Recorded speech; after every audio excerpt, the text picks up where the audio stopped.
Hi everyone, welcome back to Be Rich. I have Anand with me again. I know it's been a troubling few days for everyone in Chennai. I hope all of you are on the mend and getting better and things are slowly getting back into place and some kind of normalcy has come back to your life. My team is still very fragmented. Many of my boys are still struggling to get the water levels down at their primary residence. They're trying to still figure things out. And I wish them the best.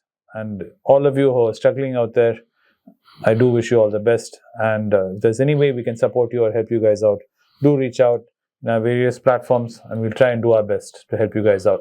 That said, I thought we'll talk about what's happening with Google. And Google's still struggling to catch up with ChatGPT and OpenAI is what I thought, Anand, with the announcement of Gemini. Google has been having all sorts of problems. Now, Google was the first to use intelligence. Yes. Especially to find your way around in the map, and other products were all based on Google. And Google has been working on a product for many years, from 2012. And they called it Mina. Their first product was called Mina. Then they changed it to Lambda. So they have been working on Lambda on the background for many years. And it's been working along with Google Assistant. And it's been doing well. And there was a Tinbergen lady who quit in between because she felt that Google was not doing it AI ethically. And so Sundar Pichai had to address those issues, worker unrest and all that. And he didn't have the vaguest idea that ChatGPT is going to be bombed on him. And he thought that they would be the first ones off the bat. Correct. This ChatGPT took him by surprise. And 1 year... Out of nowhere. And 1 year before, Sundar Satyan had invested $1 billion and taken control of that company. With the recent Sam Altman issue, it's now clear Microsoft is in the driver's Correct. Driver's seat, yeah. It's pretty much a subsidiary of... It is as good as a subsidiary of Microsoft. Correct. And so, Bing has been trying for nearly 2 decades to catch up with Google search. And therefore, there was a problem. They thought this is going to give them a great opportunity. And the paid service in ChatGPT is far superior to the normal ChatGPT that is available. True. And Google immediately did an event in Paris. Yes. And announced a product called Bard. Unfortunately for Google, Bard immediately made a human error. Yes. And that happens even in ChatGPT. Yes. But ChatGPT was the first mover advantage and it was not held to high standards. Correct. And it got pushed through and Bard got... and people expected better from Google. People expected better from Google. Yeah. That's the main pressure point, which was actually... Bard failed. Yeah. And then so Google went back to the drawing board. Well, ChatGPT was releasing one version of the other. Correct.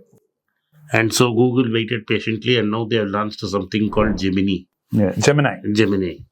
But people are still not convinced on Gemini because it's not as easy to use as ChatGPT.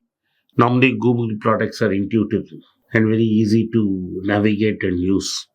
I'm told that the Gemini does not even have an app yet properly. No, it's the problem is Google always were on their own timeline. Because we really didn't know what is happening inside Google. They'll grow a product, they'll incubate it, they'll test it, So when they launch, it looked very beautiful and very seamless. In this instance, it's happened the other way around. They got overtaken by someone and that guy is lapping them now. So they're like floundering a little bit. Instead of taking their sweet old time and how they usually do and get a nice product made and package it and send it out, they're trying bits and pieces here and there. But have you tried Gemini? No, it's not available to everybody. Right now, there's 3 versions of it. Gemini Ultra is the biggest. Then you have the Gemini Pro. Then you have the Gemini Nano. Each with different levels of capabilities. And what they're launching now, and that too only in their ecosystem of the Google phone, which is the Pixel 8 Pro. They're going to launch only the Gemini Nano on that device alone. I think that's only in US too and in English. So by the time we get our hands on it, I don't even know if Gemini will still be there, like what happened with Bard. And in India, we can only see Gemini through Bard. It has been locked with Bard, in the back end. So if you, as an Indian, you want to experience Gemini, you have to go to the Bard's website and ask Bard some questions, and it is supposed to be Gemini in the back end. But you're not using Bard. no, because the simple reason is ChatGPT is very simple. You just download the app, you take the subscription, and you start using. So Here in Bard, it's a little more complicated than that. You have to rely on their website, and you have to keep going to their website. And so finally, these guys have to create an app, yeah, downloadable, and use it for free. And free, or even if it's paid. But the problem is, no, a lot of Google's people. USP is giving it free. Correct, I agree with that. But the problem is, Google is still assuming a lot of people will like to go to a website and use it on the website. No. I'm sure there's a population that does it. But I would say a majority of the people nowadays consume internet on their phone. And unless it is an app which is easily accessible on the phone, the general population, I'm talking about majority of us, won't really use it. So Having something which is a web-based product right now. But ChatGPT is also a specialist product. 95% of the people in the world will not use ChatGPT. True. So what's happening with ChatGPT is, using their technology, you can use their API and you can create a software where the ChatGPT is part of your engine at the back, and you front end your product in the front. A lot of people are doing that, making money off it. And ChatGPT has a very good revenue sharing mechanism. What I'm saying is the professionals will use it. Right? I would say, Anand, it's changing. Lots of people. What I'm saying is I have not used ChatGPT. That's because we are your ChatGPT, no? Albin especially. You should ask your team, do you guys use your calculator? So we, all of us, I think Albin uses, I use. I'm teaching Kesav how to use. Yes, so when ChatGPT. It's happening. It's happening slowly, but it's happening. Not at the velocity which I would require it to be at. Not at the trajectory which I want. What I'm saying is, people can get around with without ChatGPT as of today. I don't see ChatGPT replacing Google search, which is what Satya Nadella wanted. No, but what will happen is, you will not need. See, the reason why you go to Google and search is because you want information. Wait, you got this wrong. Because I'll tell you why. You go to Google not to find a website. You go to Google primarily to get information. Yeah. Now, if you have a reliable source of information which is much easier to use than a Google search engine, you'll use that. Imagine you can, instead of going to the library, Google's like a library. You have to go through the card catalog and go and pick your book up and then go to that book and find the information in the book. Now you have someone like Anand Srinivasan on the tap. So you can just ask, hey Anand, what's this? And he tells you the information. I don't need to go to the library. I don't need to find the book. I don't think that will happen. I'll tell you. I think we're 5 years away. By then, these guys will come with a product. But how far will ChatGPT have gone by then? No, I don't think this will take 5 years for... No, it's not going to take 5 years for Gemini and all this to come. But it kind of loses the glow. It loses the glow. And but what I think, I may be completely wrong. Like I use Google to find information, right? And to search books and read those books. I don't think I will read a summary of a book. That is you. Someone like Kesav will definitely love it. Yeah. Someone like Kesav, who would think this is God's gift from some man has taken pity on him and given him a device. At the end of the day, what this has meant for me as an investor is I'm able to buy Google cheap. Yeah. But I would say a bit of caution in this, because I'll tell you why. Till we see something, Google getting its foothold in this race, it is still up in the air. Yeah, but I am... Because everyone thought Microsoft was pretty much out for the count. Except for, its gaming area. But I'll tell you where I am Xbox betting on Google, not on the AI business. If it happens, it's luck. For me... Where's your bet on Google? YouTube. I don't think Microsoft can create an ecosystem. Facebook failed miserably. Well, no, but I'll tell you what the problem is. The way this whole app environment is, like no one expected TikTok to come the way it came. And it crushed everybody. And because thankfully in India, TikTok was banned, Instagram managed to sustain itself. If in India, if TikTok was allowed to freely flourish, there would have been the death blow to Instagram. I'm saying YouTube would have survived. Yeah. So now that's what begs me to the question. Now let's say we talk about a completely ecosystem which is created, where it's I'll tell you what completely is the- AI generated. I'll tell you what is the advantage in YouTube, which is very difficult. Now that he knows that somebody is going to come to his market, he won't let go of this. The ability to raise advertisement and share a substantial portion of that advertisement with the content creator and pay him on the first of every month. Or the first week. ChatGPT is doing that. It's doing it better than Google. But ChatGPT doesn't have video. It's just a matter of time. It is No, that's what I'm saying. I'm not saying it's coming.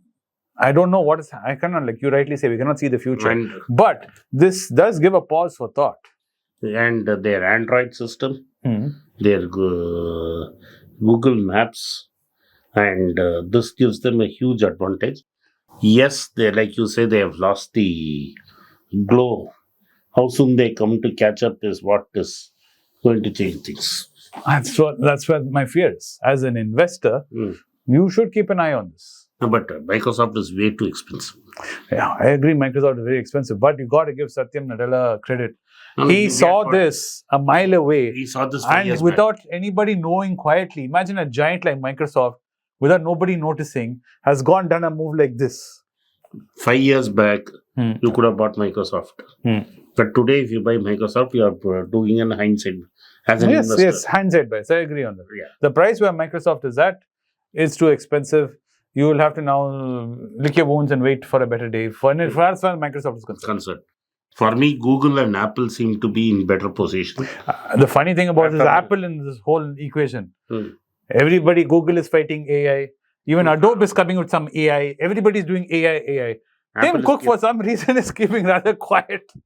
I don't know if something is happening in Apple or if he's waiting and watching to dust settle about this whole AI. Because lately, what's been happening in Apple, if you've seen their product, the way it's been doing, they've always been catching up in Android. All the features which is there, which we all appreciate in Apple. We copied from Android. Yeah, and it's been in there for Android ecosystem for years. So that's maybe what he'll wait for everyone to figure out this AI, perfect it, then he'll just Xerox copy it and put it in the Apple ecosystem. Yes. Because the one advantage he does have is people who are in Apple don't really want to move out of Apple. So unless there's some real reason. So as of today, Apple and Microsoft, Google are as an investor in a position to get some hold on it. Microsoft is too way out, yeah. It's way somewhere else. And avoid Facebook like plague. I would avoid Facebook. There are still a lot of people who are talking to someone and they said yesterday, even Facebook still has some traction. I said, zero, man. In my book, no traction. I don't see any of my boys using Facebook. Other than doing work for us, requiring us to do some work on Facebook, our boys don't even know what happened in Facebook. If something goes down, I'm like, what happened? They're like, sir, it's not working. Insta, even in Insta, does not have a transparent No, it doesn't have revenue sharing model. No. You are dead. Yeah. So and this whole is Facebook. Yeah, and the whole thing of this meta was all sunk. A lot of money was sunk in it. I don't know if this virtual reality as of now, augmented. From a technological point of view, Microsoft has given a knockout blow too. It's a knockout punch as of today. And Google is staggering around. Yeah, seeing a little bit of stars. Seeing stars. I'm sure there are going to be people who will come into our comments right now and going like, you guys don't know anything. And I'm going to love reading those comments, and I do love them. And I love researching past it and then coming back and acknowledging. No, but for me, I don't know the technology. For me, Google looks cheap. That is. This is purely an investment channel. We are. We are not technological channel. So we're not, whatever we talk in terms of technology, it's very, very, very distant and very nascent and very low level we are. So we talk purely on the revenue as an investor and the warnings we give out and the whatever tea leaves we try to read is purely from an investor point of view. So do keep that in mind and do be kind when you're lashing at me and Anand saying we are two dinosaurs who don't know anything. We are dinosaurs and we don't know anything. We agreed that readily. You don't need to tell us that one. But do share what you think we should be reading, what we should be consuming, so then we can come back. Like how we came back in ChatGPT when we made the first video on ChatGPT, we got it completely wrong and we came back on a following video and said, yes, we did take a lot of our stuff back and we ate humble pie. And I agreed, yes, I should have said it differently. It should have been more nuanced, the discussion. But like I said, we're here for you and you're there for us. So let's share. Sharing is wonderful. Yeah. So thank you for watching the video today. I hope you're doing much better, as I said in the beginning of the video. If you are in Chennai, those of you who are not in Chennai, you're very fortunate to try to see how you can help people out in Chennai. in whatever network and means you can. It will be very, very helpful for people in Chennai if there's anything you can do for us here. Thanks for watching the video. Do subscribe and share this video with friends and family whom you think would kind of consume this kind of media. And once again, I'll try and get Anand in the next one soon. Bye. Thank you. Thank you for supporting BH. So after Kuwait, my team has decided to do an event in Trivandrum. Those who are desirous of meeting me in Trivandrum can contact our team at trivandrummp@gmail.com, the mail ID given below, or the WhatsApp number given below. My team would fill in you with the details. The event would be in January 2024. It's a great privilege and honor that so many of you in thousands have subscribed to my channel and have supported me. I have written 2 books in English, The Alchemy of Money and Ordinary Stocks, Extraordinary Profits. These books are published by us and are ready. If you want to procure a copy, send us a message to the WhatsApp number given below and my team would respond to you. If you want an Amazon Kindle copy, you can click the link below. Finally, those who wish to consult with me can send a mail to berichenglish@gmail.com. Once again, I thank you for your support. If you like this video, press the subscribe button of my channel, hit the like button and turn on the bell notification.